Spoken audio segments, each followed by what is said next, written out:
bunch of marshmallows your blokes are. Crikey. Set up what could have been one of the great Ashes victories of all time, and then 4 hours later lose by 8 wickets. Just extraordinary. I'm trying to think of something else that's similar, but I'm struggling. Malcolm, what were you thinking then? So Stark, all the emphasis was on him with the ball in hand. He was magnificent. And then Stokes stands up and somehow England have a lead going into the second innings. What were you thinking? Do you think this is going to be tight?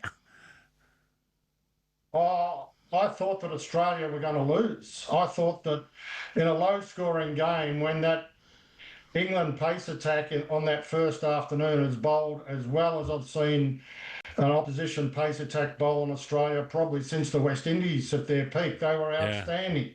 And it showed. They bowled Australia for 130. They were magnificent. And I just thought, crikey, England went to lunch, 1 wicket down, 99 ahead. They get 300 in front. Then Australia's not going to get them. Yeah. And England go 1-0 up, and sort of the world's their oyster. Then they're away. As it is now, they were in an amazing winning position, managed to lose it. I reckon they're gone. They'll be psychologically shot.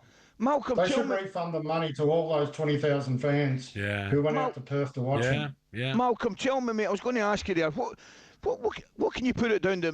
That collapse down to after lunch was unbelievable. Are you putting it down to the brilliance of the bowling and then obviously the absolute brilliance of Travis Head, or are you putting it down to just an absolute brainstorm and a brain collapse for England batsmen? Well, mate, I've always felt that BAZBALL is a myth. And I've actually felt that in moments when it's really mattered for England, that it's actually caused them problems, that they somehow think that they have to play to the ideology instead of the match situation. The match situation is you bat it out. If they bat out the rest of the day, they've won that test match. They'll be set up with 3 days to play. Yeah.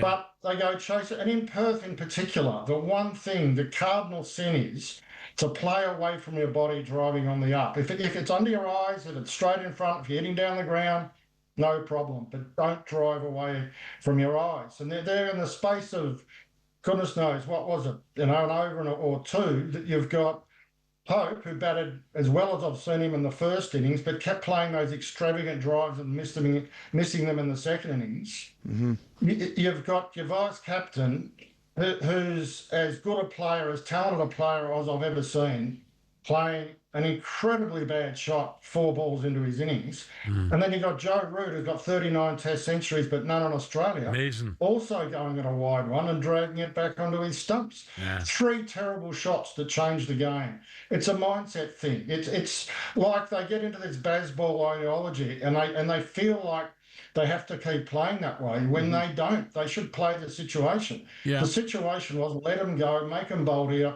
hit straight, working through the leg side. Don't play extravagant shots. Malcolm, we'll talk before Brisbane day night. We know what the Australians are like at day nights. They don't lose too many, so it's really England up against it. Malcolm, thank you. Thanks, could Malcolm. Be right with your whitewash. That is for sure. 6:43.